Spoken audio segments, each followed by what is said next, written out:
Hi friends, it's your pal Scott Garibay, and today we are going to talk about my pick for the Dungeons and Dragons um, player character Hall of Fame. And that character is Mordenkainen. Mordenkainen is literally the oldest famous player character. He was created in 1973, literally at the beginning of Dungeons and Dragons by Gary Gygax. Gary Gygax is one of those guys who almost always was dungeon mastering, but he took a break for a short period, and Rob Kuntz stepped in and functioned as the dungeon master, and Gary Gygax created Mordenkainen. He is a human wizard. Um, and now, what's interesting is he did. He was a human wizard, and Gary Gygax then included him into Dungeons and Dragons lore immediately. So he did not keep this as like a separate private character. He mixed it in, and Gary did this all the time. He was constantly mixing his creative with the commercial, right? And I don't really think he had much, like, everything he created he wanted to make in a commercial space, right?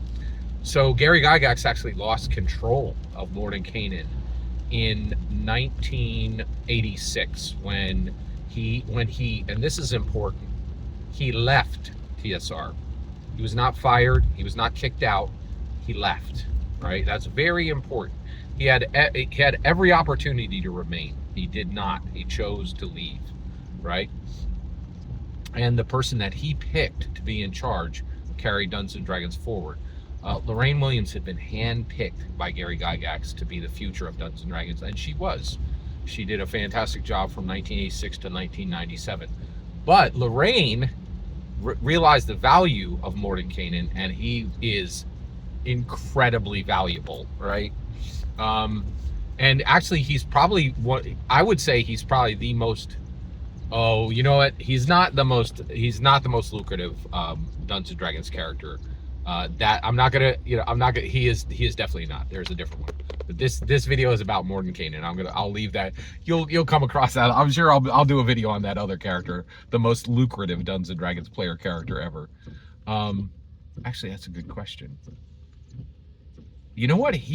That's a good question. Is Oh my gosh, that's a really good question. Is Sorry, I'm going on a tangent here. Is Dritz Do'Urden a player character? That's a good question. I know he's a Dungeons and Dragons character, but that doesn't mean he's a player character. That I'll answer that question another time. All right. So here's where we land, right? So at that point, Mordenkainen then becomes property of TSR in 1986. And then since then, Mordenkainen has continued to be used in Dungeons and Dragons lore, and he is an intellectual property element that is very carefully guarded by Dungeons and Dragons to this day, just like Beholder or like an Illithid. Mordenkainen is purely Dungeons and Dragons, and actually has a very real dollar value. And since being a player character of Gary Gygax, Mordenkainen has gone on to be very much a Dungeons and Dragons lore character. So he was recently featured in Vecna, Eve of Ruin, which was a D&D canon hardback. And in addition to that, he has escaped into, not escaped, but he's been included in the many other forms of Dungeons and Dragons canon. And one of the forms of Dungeons and Dragons canon is Magic the Gathering. Magic the Gathering cards are canon to Dungeons and Dragons, and Dungeons and Dragons is canon to Magic the Gathering. And there is a Mordenkainen card. You can get it today. It's only about $2 or $3. If you're lucky, you can even get it as a dollar rare every now and then. It's probably going up. And actually, if I were you, I would get it because I don't think it's going to do anything but go up. And I actually own about 5 of them, which is very nice. And I did buy Mordenkainen's as dollar rares at one point. I don't know if you could do it anymore. But Mordenkainen is absolutely, without a doubt, belongs in the Dungeons and Dragons Player Character Hall of Fame. He's a really important, really special player character. And And I also love that he's branched out into source books. He's an active character today. He's an active Dungeons and Dragons lore character today. Like the latest source book was like 2 years ago with him in it, and he's very real and very accessible. And I also love that he has been printed onto a Dungeons and Dragons uh, Magic Gathering card. And I also am hoping that will happen with all of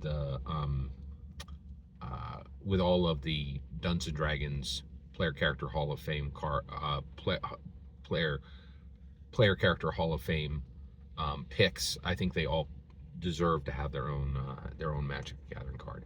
Every single word you just heard in this video is my humble opinion, nothing more, nothing less. The important part is when I get to your humble opinion, when you get in the comments and send your traffic. Please consider liking and subscribing, and have a fetch millennium.